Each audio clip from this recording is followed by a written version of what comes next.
गिजा pyramid से 22 kilometre दूर सकारा का एंशिएंट कब्रिस्तान आता है। इस कब्रिस्तान में एंशिएंट इजिप्शियन के शाही खानदान के लोगों को ही दफन किया जाता था। जब इस एरिया को स्कैन किया गया तो साइंसदान ये देखकर हैरान हो गए कि जमीन से कई फीट नीचे तक चैम्बर्स बने हुए हैं। सबसे पहले शाफ्ट आता है और इस शाफ्ट से काफी नीचे एक सर्कल में कई चैम्बर्स दिखाई देते हैं। आखिर उन चैम्बर्स में क्या छुपा था, इसके बारे में जानने की जिम्मेदारी एक आर्कियोलॉजिस्ट रमदान हुसैन ने उठाई। काफी खुदाई करने के बाद वो अपनी टीम के साथ उन चैम्बर्स तक पहुंच गया और फिर उसने एक चैम्बर को खोला। इस चैम्बर के अंदर 2 ताबूत पड़े थे, जिनमें एक की शेप इंसानी जिस्म जैसी थी और दूसरे की शेप एक बॉक्स जैसी थी। बड़े ताबूत के ढक्कन पर कलर से कुछ लिखा हुआ था, जबकि दूसरे ताबूत के ढक्कन पर खरोंच कर कुछ लिखा गया था। यानी रमदान को 2 अबारतें मिल चुकी थी।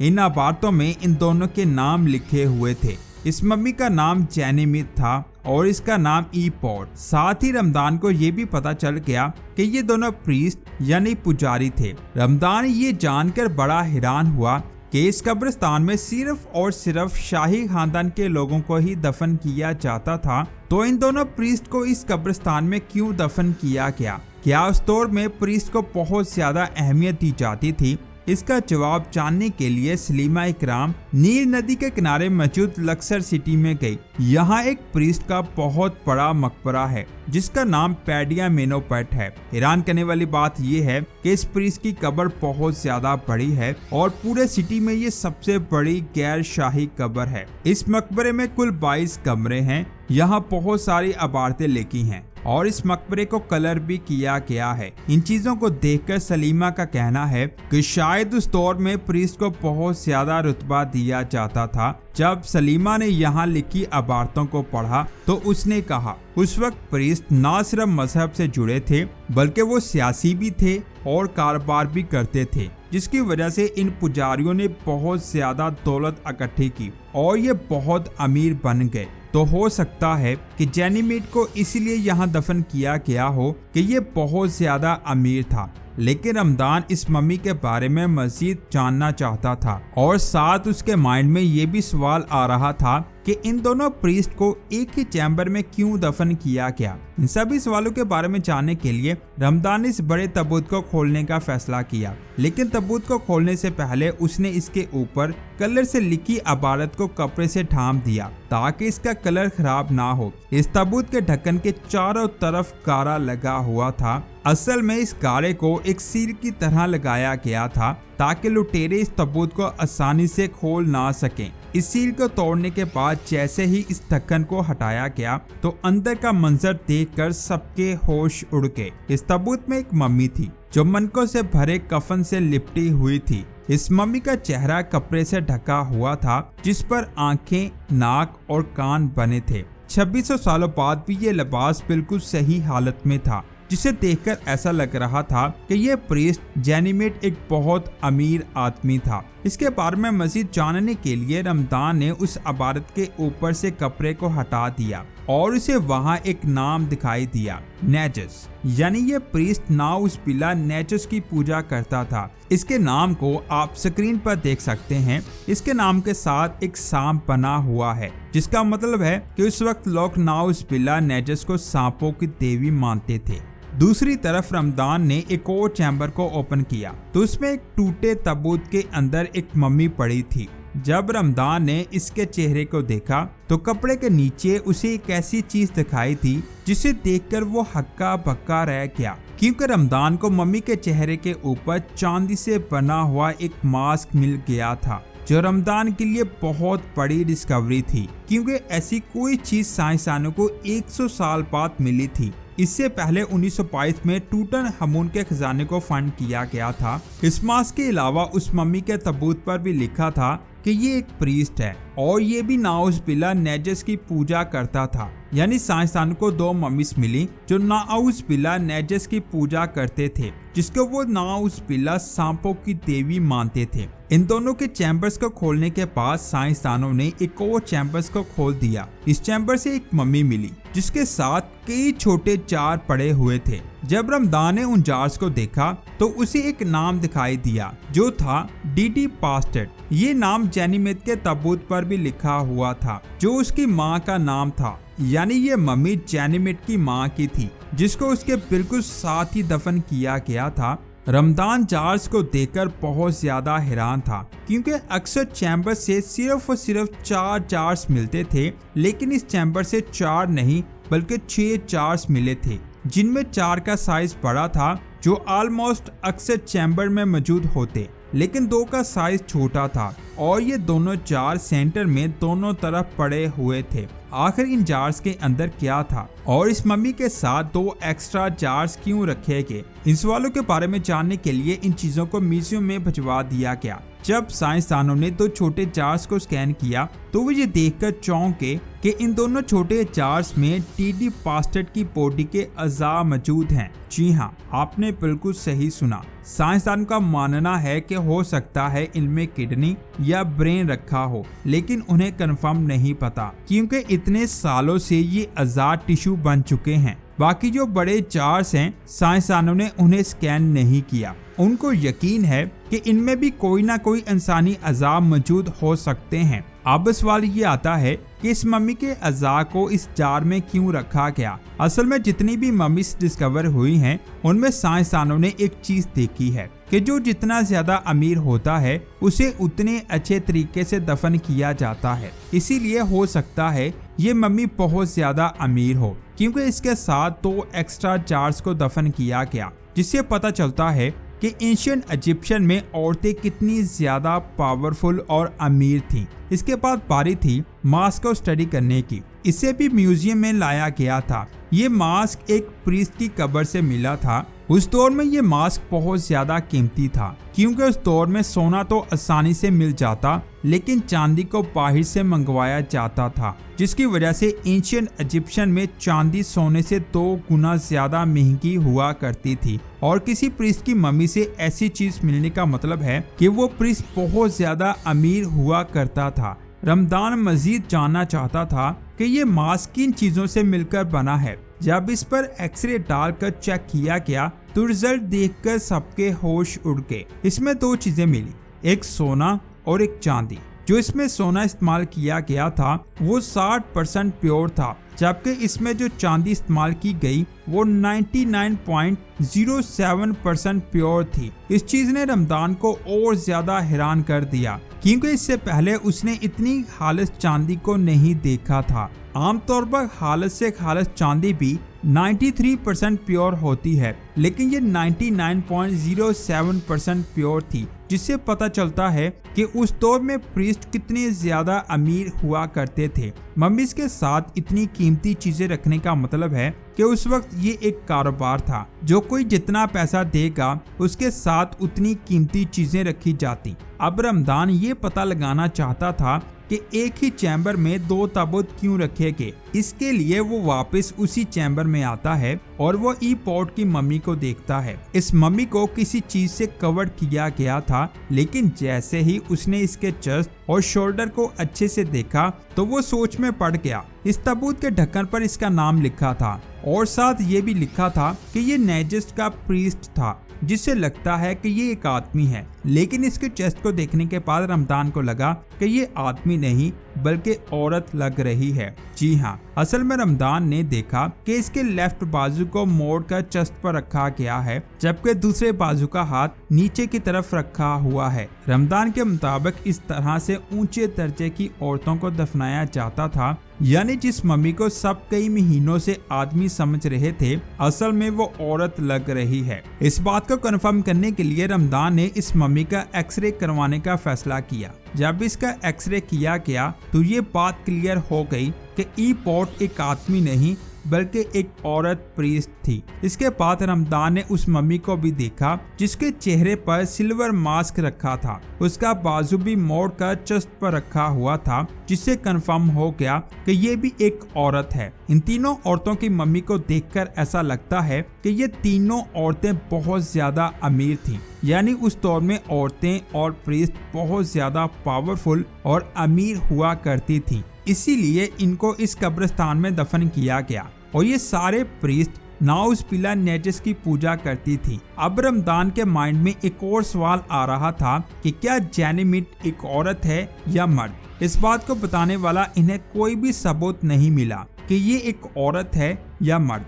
वीडियो को शुरू में मैंने शाफ्ट K47 की बात की थी। साइंसदान का कहना है कि हो सकता है यहाँ उस आदमी की मम्मी रखी हो जिसे ये लोग नाउज़बिल्लाह पूछते थे, लेकिन अभी भी उसकी रिसर्च जारी है। ये कौम इतनी ज्यादा इंटेलिजेंट थी, लेकिन ये नाउज़बिल्लाह शिर्क करते थे और अल्लाह ने इनको तबाहो बर्बाद कर दिया। इसके बाद बात करते हैं, आपने तूतनखामुन के खजाने के बारे में जरूर सुना होगा।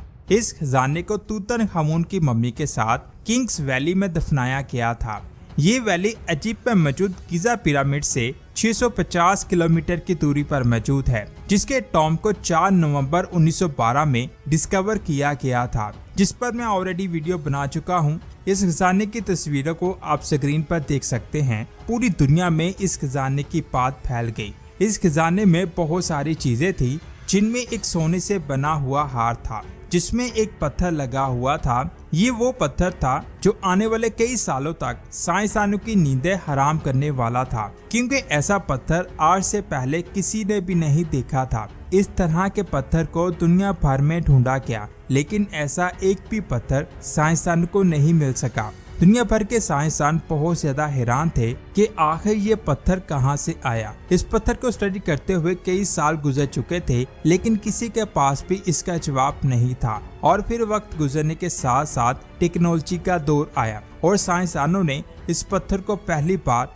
लैब के अंदर स्टडी करने का सोचा। जब इसकी लैब टेस्टिंग की गई तो इसके नताइज के बारे में जानकर सभी हैरान रह गए, क्योंकि ये पत्थर नहीं बल्कि कांच का टुकड़ा है। लेकिन इससे भी ज्यादा हैरान करने वाली बात ये थी कि जब इस कांच के टुकड़े की प्रॉपर्टीज को आम कांच की प्रॉपर्टी से मैच किया गया तो ये कांच बहुत ज्यादा मुख्तलिफ था। आमतौर पर जब लावा किसी वजह से ठंडा हो जाता है तो वो कांच बन जाता है, जिसको हम इस्तेमाल करते हैं। इसके अलावा लावा जब पानी से टकराता है तो वो काले रंग के क्रिस्टल ग्लास में तब्दील हो जाता है। लेकिन साइंटिस्ट का कहना था कि कांच का ये टुकड़ा वोल्केनिक प्रोसेस से नहीं बना। इस चीज को कई बार टेस्ट किया गया और नतीजे सेम रहे। लैब टेस्टिंग से ये बात सामने आई कि कांच के इस टुकड़े की फॉर्मेशन 1800 डिग्री से भी ज्यादा के टेम्परेचर में हुई है, जबकि वोल्केनो से जो लावा निकलता है उसका टेम्परेचर 1100 डिग्री तक होता है। लैब टेस्टिंग के बाद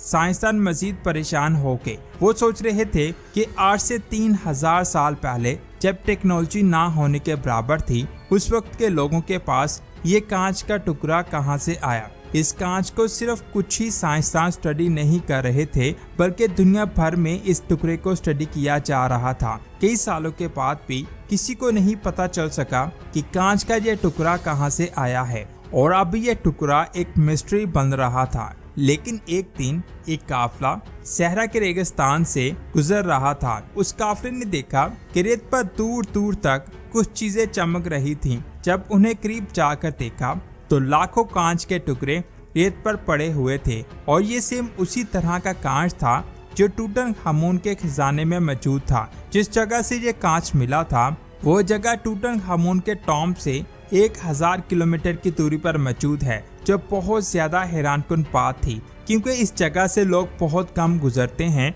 और वहां से इस कांच के लाखों टुकड़ों का मिलना बहुत हैरानकुन बात थी। लाखों कांच के टुकड़ों की बात बहुत तेजी के साथ फैल गई, और ये बात उन साइंसदानों तक भी पहुंच गई जो इस टुकड़े को स्टडी कर रहे थे। उनको अब जवाब मिल चुका था कि आज से 3000 साल पहले के लोग किंग्स वैली से 1000 किलोमीटर की दूरी पर मौजूद रेगिस्तान के इस हिस्से से गुजरे होंगे, और तब उनको ये कांच मिला। जिस सवाल का जवाब पिछले कई सालों से साइंसदान फाइंड करने की कोशिश कर रहे थे, अब उसका जवाब साइंसदान को मिल चुका था। एक सवाल का जवाब मिलने के बाद अब दूसरा सवाल साइंसदानों के सामने खड़ा हो चुका था कि आखिर ये कांच के टुकड़े रेगिस्तान के बीचों बीच आए कहां से थे। इस बात को जानने के लिए साइंसदानों ने उस जगह जाने का प्लान किया, लेकिन वहां जाना इतना आसान नहीं था। मुसलसल 72 घंटे सफर करने के बाद साइंसदान उस जगह पहुंच गए। यहाँ ये कांच के टुकड़े लाखों की तादाद में मौजूद थे। यहाँ पर दूर दूर तक किसी भी इंसान का कोई नामो निशान नहीं था। जब इन टुकड़ों को साइंसदानों ने करीब से देखा तो कई टुकड़े रेत पर और कई टुकड़े रेत के अंदर दबे हुए थे। साइंसदानों ने कहा कि ऐसा लगता है कि किसी दौर में यहाँ का टेम्परेचर किसी वजह से 1800 डिग्री से भी ज्यादा हो गया, जिससे ये ग्लास के टुकड़े बने। जब इन टुकड़ों को लैब में एक बार फिर से स्टडी किया गया तो पता चला कि इनमें कुछ ऐसे पार्टिकल्स भी मौजूद हैं जिनका ताल्लुक जमीन से नहीं है। और इससे भी ज्यादा हैरानकुन बात साइंसदानों को ये पता चली कि ग्लास का ये टुकड़ा आज से 3 करोड़ साल पहले बना था। इन दोनों चीजों की वजह से साइंसदानों ने कहा कि हो सकता है कि आज से 3 करोड़ साल पहले एक मेटेओर जमीन से टकराया, जिसकी गर्मी से कांच के ये टुकड़े बने। ये बात मैं आपको बता दूं, जमीन पर मेटेओर गिरते रहते हैं, लेकिन उनका साइज बहुत छोटा होता है। जब वो मेटेओर जमीन के एटमॉस्फेयर में दाखिल होते हैं तो डेंस एटमॉस्फेयर की वजह से वो जमीन के साथ टकराने से पहले ही हवा में फटकर खत्म हो जाते हैं। लेकिन अगर किसी मेटेओर का साइज बड़ा हुआ तो वो हमारी जमीन से टकरा सकता है और इससे निकलने वाली गर्मी का टेम्परेचर 5000 डिग्री से भी ज्यादा हो सकता है। यानी जिस टेम्परेचर में कांच के ये टुकड़े बन सकते हैं, मेटेओर की टक्कर का टेम्परेचर उससे भी ज्यादा है। लेकिन जब किसी जगह पर कोई एस्टेरॉयड गिरता है, वहाँ बहुत बड़ा क्रेटर बन जाता है, जिससे पता चल जाता है कि किसी दौर में यहाँ एक एस्टेरॉयड गिरा था। चांद पर आपको ऐसे बहुत सारे घड़े दिखाई देंगे और जमीन पर भी ऐसे कई घड़े मौजूद हैं, लेकिन रेगिस्तान में दूर दूर तक ऐसा कोई भी क्रेटर मौजूद नहीं था जो इस बात को साबित कर सके कि आज से 3 करोड़ साल पहले यहाँ मेटेओर गिरा था। अब साइंसदान मजीद परेशान हो चुके थे। वो इस मिस्ट्री को हल करने के बहुत ज्यादा करीब पहुंच चुके थे, लेकिन अभी भी उनको ये नहीं पता चल रहा था कि कांच के ये टुकड़े कहां से आए। लेकिन फिर एक साइंसदान फरूक अल-बास ने इस मिस्ट्री को हल कर दिया। इस साइंसदान ने सैटेलाइट की मदद से इस एरिया को स्टडी किया और इसने इस जगह से 100 किलोमीटर दूर एक ऐसे एरिया को नोटिस किया, यहाँ पर घड़े जैसा कुछ दिखाई दे रहा था। जब इसे मजीद स्टडी किया गया तो ये बात कंफर्म हो गई कि यहाँ किसी दौर में कोई मेटेओर गिरा था। उस साइंसदान ने यह भी कहा कि आज से 7000 साल पहले ये रेगिस्तान हरा भरा जंगल हुआ करता था। क्योंकि ये ग्लास 3 करोड़ साल पुराना है तो उस वक्त यहाँ का नक्शा डिफरेंट हुआ करता था। जब इस जगह से 100 किलोमीटर की दूरी पर आज से 3 करोड़ साल पहले आका मेटेओर इस जगह गिरा तो कुछ ही सेकंड्स में यहाँ का टेम्परेचर बहुत ज्यादा बढ़ गया और यहाँ पर रेत पिघल गई। तो यहाँ उस वक्त पानी मौजूद था। जब उस जगह का लावा इस पानी में गिरा तो ये अनोखा ग्लास बन गया और फिर ये ग्लास पानी में बहता हुआ 100 किलोमीटर दूर मौजूद आज वाली लोकेशन पर आ गया। इस ग्लास की मिस्ट्री को हल करने में साइंसदानों को 100 साल लग गए।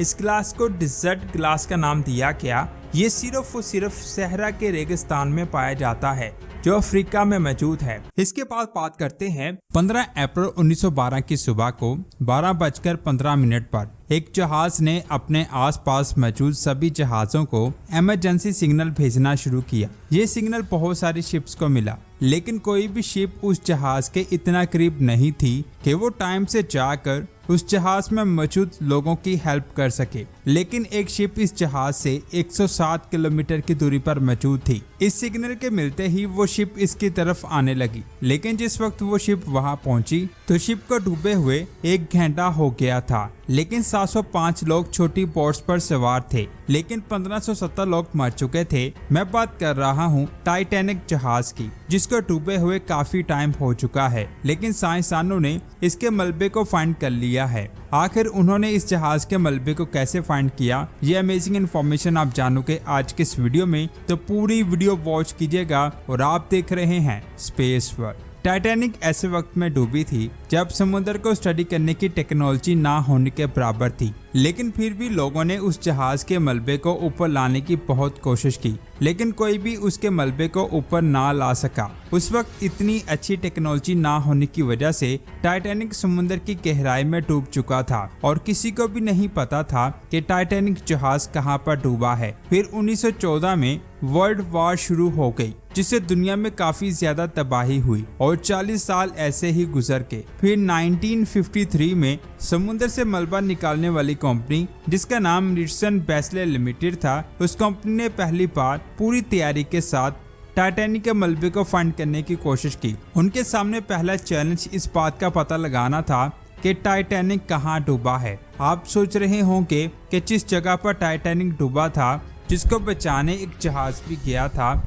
इसका मलबा भी वहां होगा। तो मैं आपको बता दूं, जब जहाज पानी में डूबता है तो पानी का बहाव और कई और वजूहात की वजह से वो मलबा सरफेस पर जाते जाते कितने किलोमीटर दूर चला जाए किसी को नहीं पता चल सकता और इसका कोई भी आइडिया नहीं लगा सकता। इसीलिए इस मलबे को फाइंड करने के लिए उस कंपनी ने पानी के अंदर बहुत सारे धमाके किए और फिर सोनार टेक्नोलॉजी से मलबे को फाइंड करने की कोशिश करने लगे। सोनार टेक्नोलॉजी में साउंड वेव्स को समुद्र के अंदर छोड़ा जाता है और फिर ये साउंड वेव समुद्र की सरफेस से टकरा कर वापस आती हैं और वापस आने वाली वेव्स को शिप में लगी एक डिवाइस के जरिए स्टडी किया जाता है। जो वेव्स ऊंची जगह से टकराएंगी वो पहले ही वापस आ जाएंगी और जो एरिया नीचे होगा उसकी वेव्स बाद में पहुंचेंगी। फिर उस एरिया का 3D मैप बनाकर उस जगह को स्टडी किया जाता है, जिससे साइंसदान को पता चल जाता है कि वहां कोई मलबा है या नहीं। लेकिन इस टेक्निक से भी उस कंपनी को टाइटैनिक का मलबा नहीं मिला।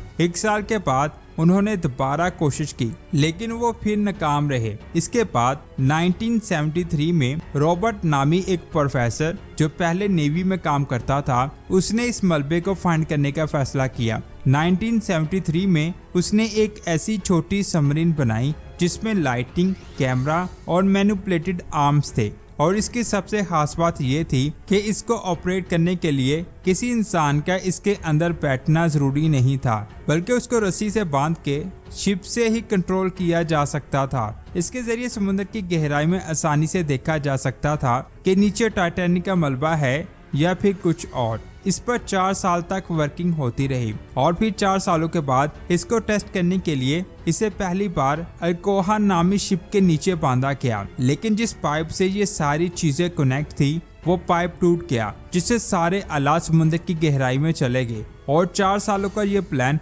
पूरी तरह से फेल हो गया। इस प्लान को बेहतर बनाने और दोबारा से शुरू करने के लिए अब रॉबर्ट के पास पैसे नहीं थे, लेकिन एक आदमी जिसका नाम जैक क्रीम था, इसने हजरत नूह अलैहिस्सलाम की कश्ती को फाइंड करने पर भी बहुत सा पैसा लगाया, लेकिन वो हजरत नूह अलैहिस्सलाम की कश्ती को फाइंड ना कर सका। इसके अलावा भी उसने और बहुत सारी चीजों को फाइंड करने पर पैसा लगाया था, लेकिन वो उन्हें फाइंड ना कर सका और फिर इसका ध्यान टाइटैनिक के मलबे को फाइंड करने पर गया और फिर 1980 में वो कुछ साइंसदानों के साथ सोनार टेक्नोलॉजी के जरिए इस मलबे को फाइंड करने के लिए निकला। वो 3 हफ्तों तक इसे फाइंड करता रहा, लेकिन 3 हफ्तों में मौसम इतना ज्यादा खराब था कि वो इस मलबे को फाइंड ना कर सका और इस आदमी की पहली कोशिश फेल होगी। लेकिन उसने दोबारा कोशिश करने का फैसला किया और फिर वो बेहतर सोनार टेक्नोलॉजी से साइंसदानों की टीम के साथ 1981 में टाइटैनिक के मलबे को फाइंड करने के लिए निकला। इसने पिछली स्टडी में 500 स्क्वायर माइल्स के एरिया में 14 ऐसी लोकेशंस को फाइंड किया यहाँ पर मलबा होने के चांसेस लग रहे थे। उन सभी पॉइंट्स को अच्छी तरह से स्टडी करने के बाद उसे पता चला कि वहाँ कोई भी मलबा नहीं है। जिस ऊंची जगह को उन लोगों ने मलबा समझा था, असल में वो टीले थे जो समुद्र में पाए जाते हैं। इस आदमी का ये मिशन भी खत्म होने वाला था और वो सोचने लगा था कि शायद इस बार भी उसे मलबा ना मिल सके। अपने मिशन के आखिरी दिन में शिप की रीडिंग में उन लोगों को ऐसी चीजें मिली जो टाइटैनिक के मलबे जैसी लग रही थी। उसने उस जगह को नोटिस किया और वापस आ गया। इसके बाद वो एक बार फिर से जुलाई 1983 में इस मलबे को फाइंड करने के लिए निकला, लेकिन इस बार भी उसे कुछ नहीं मिल सका। इस आदमी ने टाइटैनिक के मलबे को फाइंड करने के लिए बहुत सा पैसा लगाया था, लेकिन इसे कुछ ना मिल सका। लेकिन दूसरी तरफ रॉबर्ट की प्लानिंग पहले से भी ज्यादा मजबूत थी, लेकिन पैसा ना होने की वजह से वो इसको अप्लाई नहीं कर पा रहा था। लेकिन नेवी से उसका राब्ता था। उसने 1982 में यूएसए की नेवी को अप्रोच किया और अपने आइडिया आर्गो के बारे में बताया। आर्गो एक ऐसा डीप सी व्हीकल था जो समुद्र की गहराई में शिप से कनेक्ट होकर वहां सुनार और कैमरास की मदद से डेटा को लाइव शिप में भेजता था, जिससे उस डेटा को लाइव देखा जा सके। इस आइडिया से रोवर नेवी को मना रहा था कि इससे टाइटैनिक के मलबे को फाइंड करने में कितनी ज्यादा आसानी होगी। लेकिन यूएसए की नेवी को मलबे की तलाश में कोई दिलचस्पी नहीं थी, लेकिन नेवी को इसकी टेक्नोलॉजी अच्छी लगी थी। असल में सोवियत की 2 न्यूक्लियर पावर अटैक सबमरीन 1960 में समुद्र में डूब गई थी। यूएसए की नेवी चाहती थी कि वो सोवियत से पहले इन सबमरीन को ढूंढे और इसमें मौजूद न्यूक्लियर रिएक्टर की कंडीशन का पता लगा सके, और साथ ही इस बात का भी पता लगाना था कि इन सबमरीन की वजह से माहौल तो खराब नहीं हो रहा, और वो इन सबमरीन को बगैर सोवियत को पता लगाए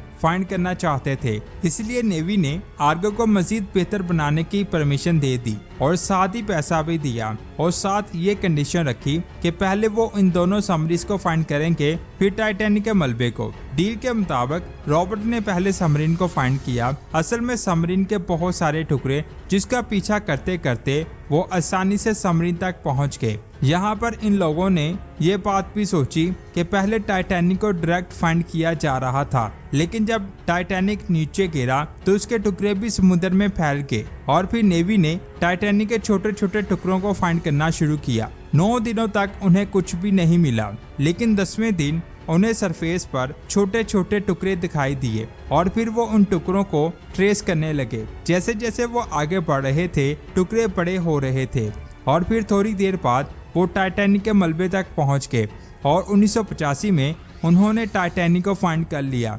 यानी 70 सालों बाद अल्लाह की मदद से उन्होंने टाइटैनिक के मलबे को फाइंड कर लिया, क्योंकि अल्लाह सबकी मदद करता है। तो दोस्तों, ये थी शानदार वीडियो। आपको कैसी लगी नीचे कमेंट्स करके जरूर बताएं। वीडियो अच्छी लगी तो इस वीडियो को लाइक और शेयर लाजमी करें। मिलते हैं एक और शानदार वीडियो में। अपना बहुत सारा ख्याल रखें। अल्लाह हाफिज।